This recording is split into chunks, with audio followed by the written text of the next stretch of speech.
Welcome back, everyone. Today we are reading Chapter 11, Castle Rock. In the short chill of dawn, the four boys gathered round the black smudge where the fire had been, while Ralph knelt and blew. Gray, feathery ashes scurried hither and thither at his breath, but no spark shone among them. The twins watched anxiously, and Piggy sat expressionless, behind the luminous wall of his myopia. Ralph continued to blow till his ears were singing with the effort, but then the first breeze of dawn took the job off his hands and blinded him with ashes. He squatted back, swore, and rubbed water out of his eyes. No use. Eric looked down at him through a mask of dried blood. Piggy peered in the general direction of Ralph. "Course it's no use, Ralph. Now we got no fire." Ralph brought his face within a couple of feet of Piggy's. "Can you see me?" "A bit." Ralph allowed the swollen flap of his cheek to close his eye again. "They've got our fire." Rage shrilled his voice. "They stole it." "That's them," said Piggy. "They blinded me, see? That's Jack Merridew. You call an assembly, Ralph. We gotta decide what to do." "An assembly for only us?" "It's all we got. Sam, let me hold on to you." They went toward the platform. "Blow the conch," said Piggy. "Blow as loud as you..." Uh-oh.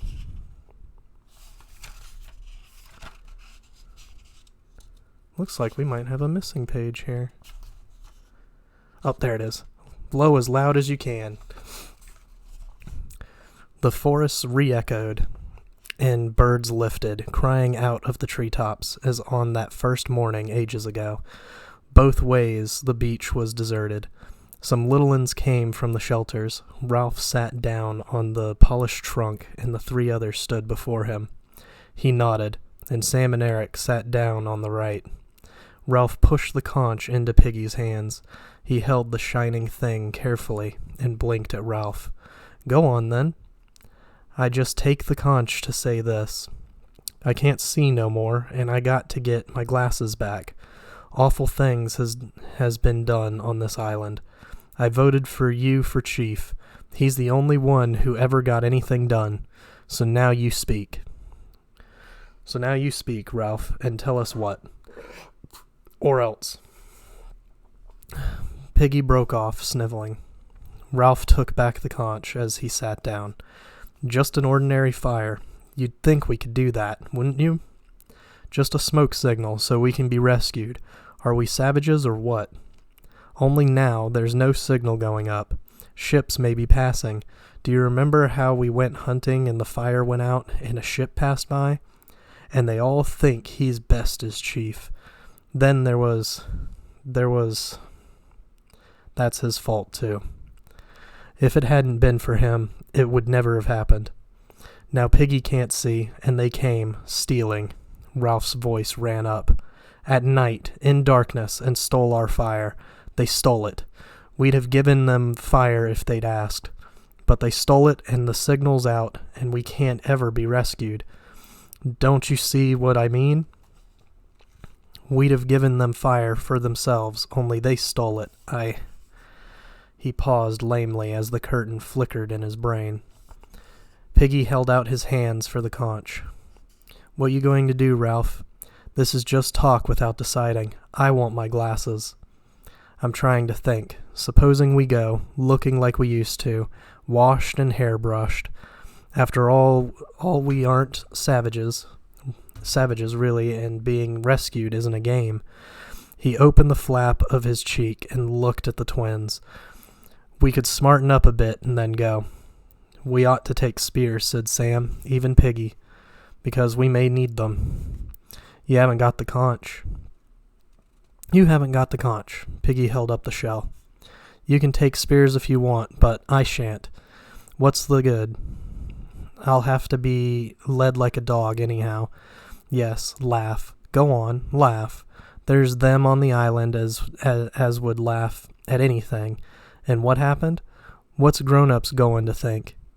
Young Simon was murdered, and there was that other kid, what had a mark on his face. Who's seen him since we first came here? Piggy, stop a minute. I got the conch. I'm going to that Jack Merridew and tell him I am. You'll get hurt. What can he do more than he already has? I'll tell him what's what.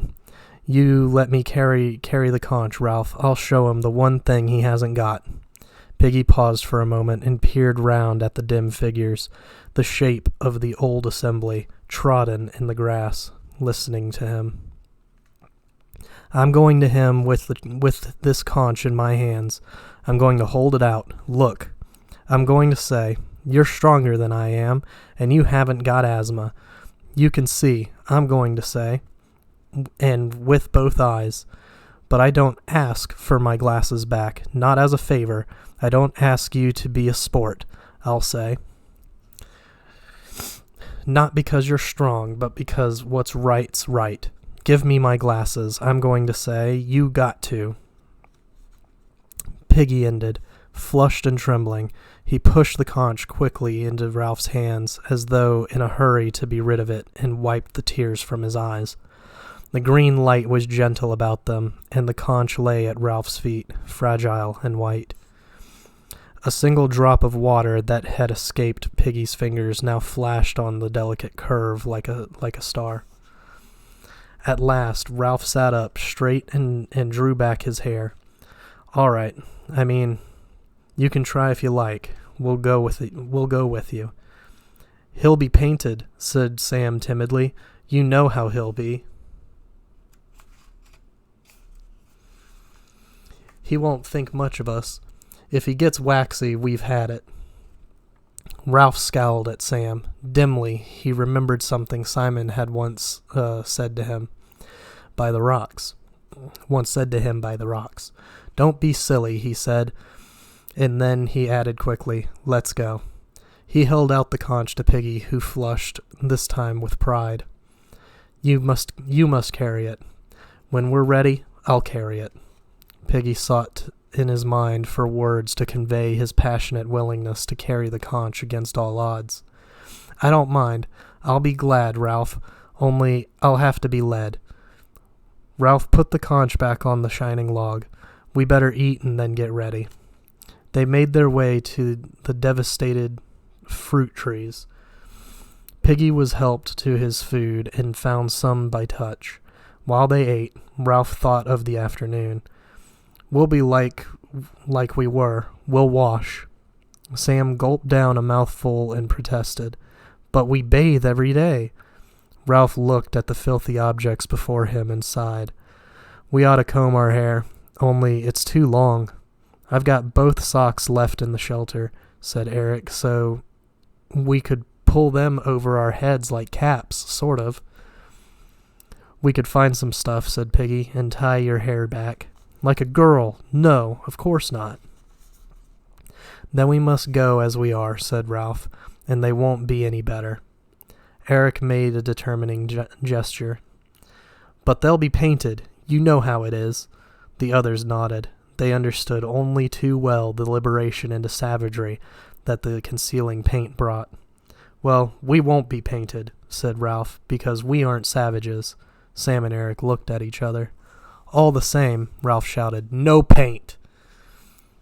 He tried to remember. Smoke, he said. We want smoke. He turned on the twins fiercely. I said smoke. We've got to have smoke. There was silence, except for the multitudinous murmur of the bees. At last, Piggy spoke, kindly. Course we have, 'cause the smoke's a signal, and we can't be rescued if we don't have smoke. I knew that, shouted Ralph. He pulled his arm away from Piggy. Are you suggesting? I'm just saying. What you always say, said Piggy hastily. I'd thought for a moment. I hadn't, said Ralph loudly. I knew it all the time. I hadn't forgotten. Piggy nodded. You're chief, Ralph. You remember everything. I hadn't forgotten. Of course not. The twins were examining Ralph curiously, as though they were seeing him for the first time. They set off along the beach in formation.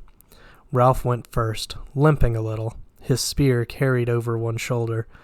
He saw things partially, through the tremble of the heat haze over the flashing sands, and his own long hair and injuries.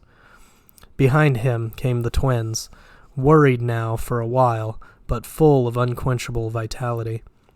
They said little but trailed the butts of their wooden spears, for Piggy had found that by looking down and shielding his tired sight from the sun, he could just see these moving along the sand.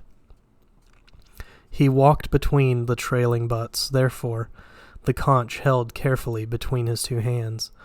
The boys made a compact little group that moved over the beach, 4 plate-like shadows dancing and mingling beneath them. There was no sign left of the storm, and the beach was swept clean like a blade that had been scoured. The sky and the mountain were at an immense distance, shimmering in the heat, and the reef was lifted by mirage, floating in a kind of silver pool halfway up the sky. They passed the place where the tribe had danced. The charred sticks still lay on the rocks where the rain had quenched them, but the sand by the water was smooth again. They passed this in silence. No one doubted that the tribe would be found at the Castle Rock, and when they came in sight of it, they stopped with one accord.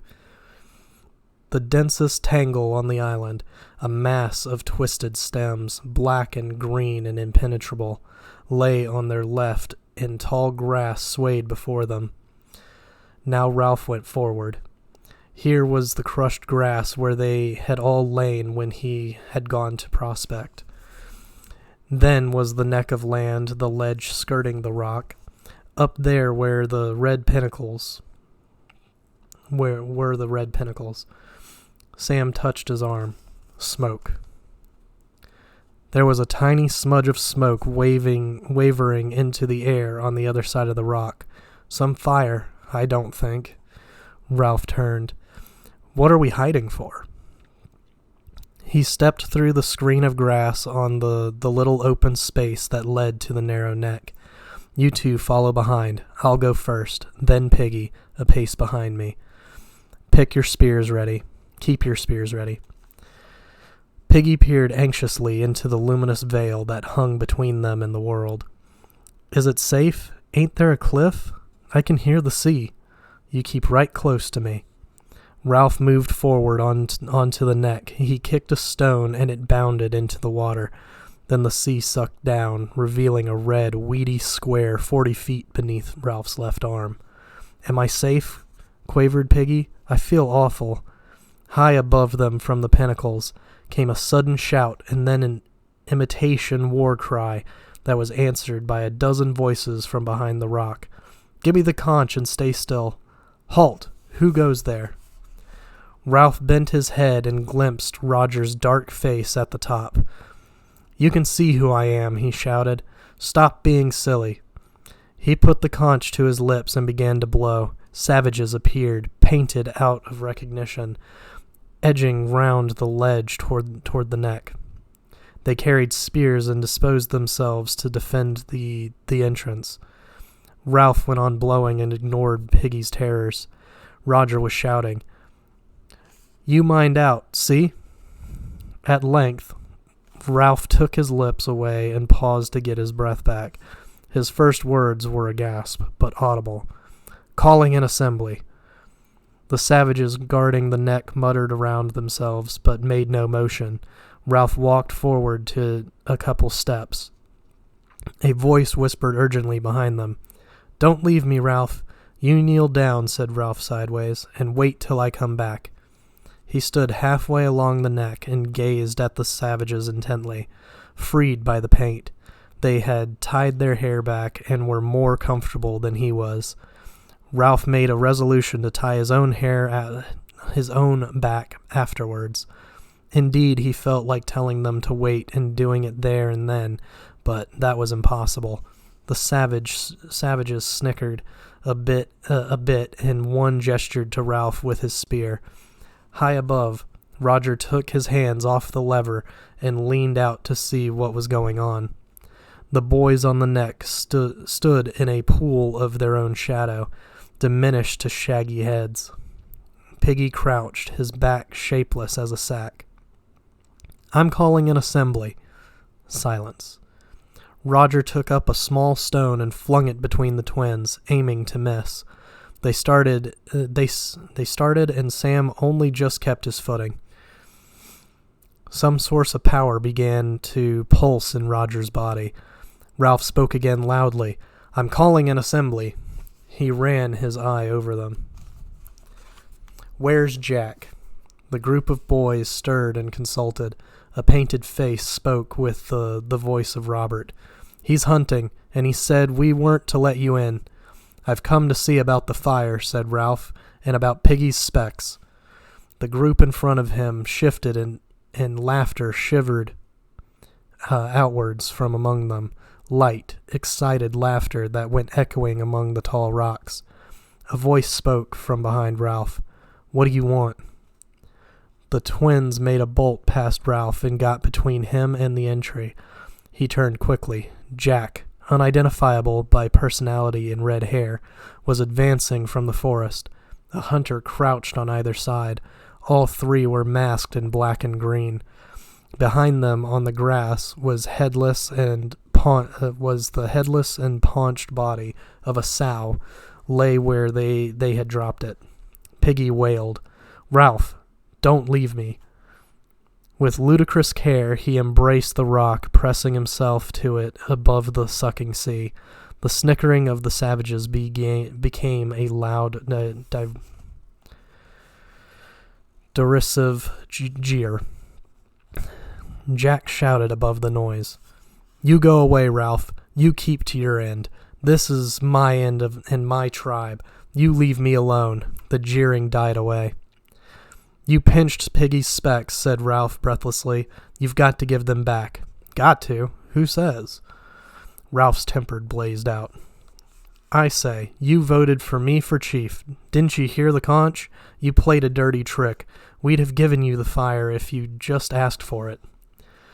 The blood was flowing in his cheeks, and the bungled-up eye throbbed. You could have had fire whenever you wanted, but you didn't. You came sneaking up like a thief and stole Piggy's glasses." "Say that again." "Thief! Thief!" Piggy screamed. "Ralph, mind me." Jack made a rush and stabbed at Ralph's chest with his spear. Ralph sensed the position of the weapon from the glimpse he caught of Jack's arm, and put the thrust aside with his own butt. Then he brought the end round and caught Jack a stinger across the ear. They were chest to chest, breathing fiercely, pushing and glaring. "Who's a thief? You are!" Jack wrenched free and swung at Ralph with his spear. By common consent, they were using the spears as sabers now, no longer daring the lethal points. The blow struck Ralph's spear and slid down, to fall agonizingly on his fingers. Then they were apart once more, their positions reversed, Jack toward the castle rock and Ralph on the outside toward the island. Both boys were breathing very heavily. "Come on, then! Come on!" Reluctantly, they squared up to each other, but kept just out of fighting distance. "You come on and see what you get. You come on!" Piggy, clutching the ground, was trying to attract Ralph's attention. Ralph moved, bent down, kept a wary eye on Jack. "Ralph, remember what we came for. The fire, my specs." Ralph nodded.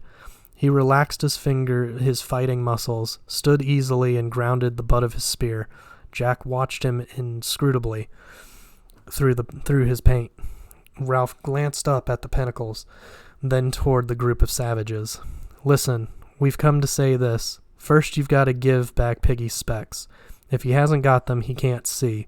You aren't playing a game." The tribe of painted savages giggled, and Ralph's mind faltered.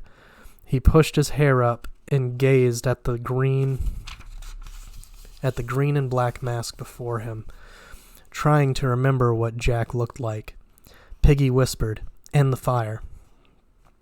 "Oh, yes. Then about the fire, I say this again. I've been saying it ever since we dropped in." He held out his spear and pointed at the savages. "Your only hope is keeping a signal fire going as long as there's light to see. Then maybe a ship will notice the smoke and come and rescue us and take us home. But without that smoke, we've got to wait till some ship comes by accident. We might wait years till we are old." The shivering, silvery, unreal laughter of the savages sprayed out and echoed away. A gust of rage shook Ralph. His voice cracked. Don't you understand, you painted fools? Sam, Eric, Piggy, and me, we aren't enough. We tried to keep the fire going, but we couldn't. And then you, playing at hunting." He pointed past them to where the trickle of smoke dispensed into the pearly air. "Look at that. Call that a signal fire? That's a cooking fire. Now you'll eat and there'll be no smoke. Don't you understand? There may be a ship out there." He paused, defeated by the silence, and the painted anon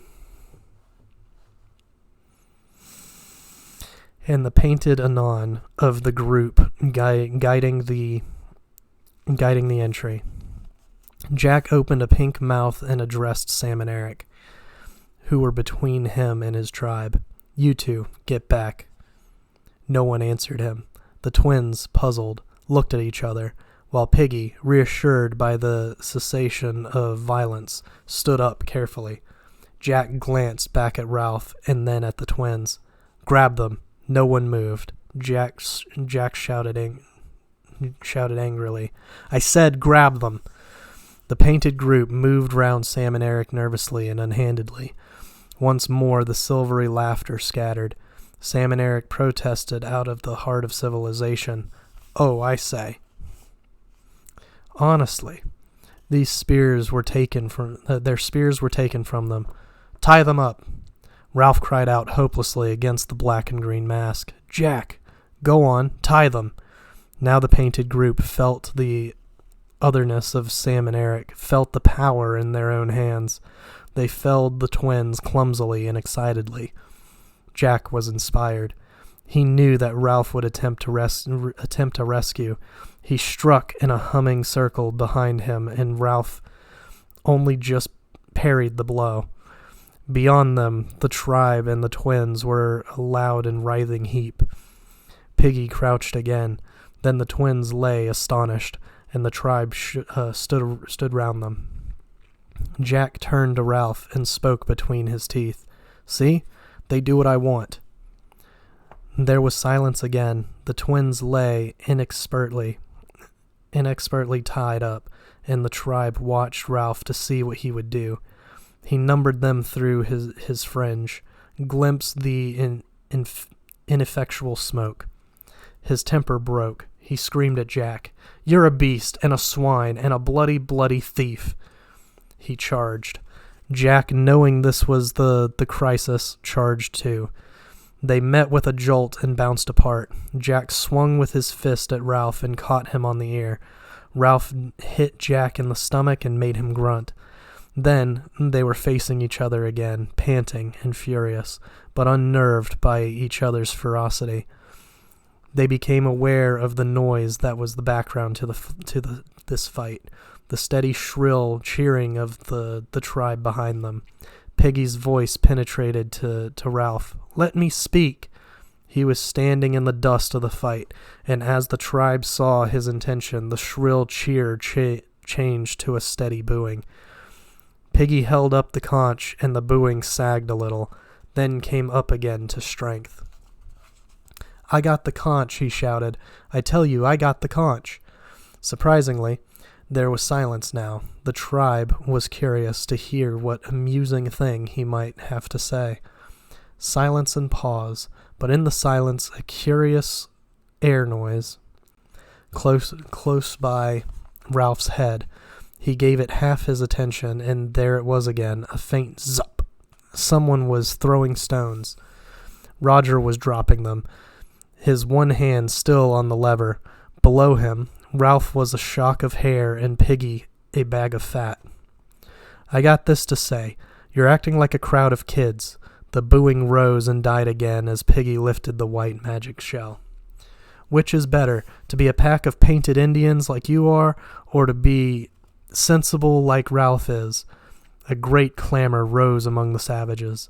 Piggy shouted again, "Which is better, to have rules and agree, or to hunt and kill?" Again the clamor, and again zup. Ralph shouted against the noise. "Which is better, law and rescue, or hunting and breaking things up?" Now Jack was yelling too, and Ralph could no longer make himself heard. Jack had backed right against the tribe, and they were a solid mass of menace that bristled with spears. The intention of a charge was forming among them. They were working up to it, and the neck would be swept clear. Ralph stood facing them, a little to one side, his spear ready. By him stood Piggy, still holding out the talisman, the fragile, shining beauty of the shell. The storm of sound beat at them, an incantation of hatred. High overhead, Roger, with a sense of delirious abandonment, leaned all of his weight on the lever. Ralph heard the great rock before he saw it.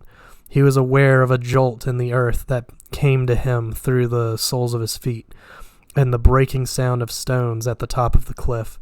Then the monstrous red thing bounded across the neck, and he flung himself flat while the tribe shrieked. The rock struck Piggy a glancing blow from chin to knee. The conch exploded into 1,000 white fragments and ceased to exist. Piggy, saying nothing, with no time for even a grunt, traveled through the air sideways from the rock, turning over as he went. The rock bounded twice and was lost in the forest. Piggy fell 40 feet and landed on his back across the square red rock in the sea. His head opened and stuff came out and turned red. Piggy's arms and legs twitched a bit like a pig's after it had been killed. Then the sea breathed again in a long, slow sigh. The water boiled white and pink over the rock, and when it went, sucking back again, the body of Piggy was gone. This time the silence was complete. Ralph's lips formed a word, but no sound came. Suddenly Jack bounded out from the tribe and began screaming wildly. See? That's what you'll get. I mean that. There isn't a tribe for you anymore. The conch is gone." He ran forward, stooping. "I'm chief." Viciously, with full intention, he hurled his spear at Ralph. The point tore the skin and flesh over Ralph's ribs, then sheared off and fell in the water. Ralph stumbled, feeling not pain but panic, and the tribe, screaming now like the chief, began to advance. Another spear, a bent one that would not fly straight, went past his face, and one fell from on high where Roger was. The twins lay hidden behind the tribe, and the anonymous devils' faces swarmed across the neck. Ralph turned and ran. A great noise as of seagulls rose behind him. He obeyed an instinct that he did not know he possessed, and swerved over the open space so that the spears went wide. He saw the headless body of the sow and jumped in time. Then he was crashing through foliage and small boughs and was hidden by the forest. The chief stopped by the pig, turned, and held up his hands. Back to the fort. Presently, the tribe returned noisily to the neck, where Roger joined them. The chief spoke to him angrily. "Why aren't you on watch?" Roger looked at him gravely. "I just came down." The hangman's horror clung round him. The chief said no more to him, but looked down at Sam and Eric. "You gotta join the tribe." "You let me go, and me." The chief snatched one of the few spears that were left and poked Sam in the ribs. "What do you mean by it, eh?" said the chief fiercely. "What do you mean by coming with spears? What do you mean by not joining my tribe? The prodding became rhythmic. Sam yelled, That's not the way. Roger edged past the chief, only just avoiding pushing him with his shoulder. The yelling ceased, and Sam and Eric lay looking up in quiet terror. Roger advanced upon them as one wielding a nameless authority. And that's it for today. We'll see you next week with the final chapter.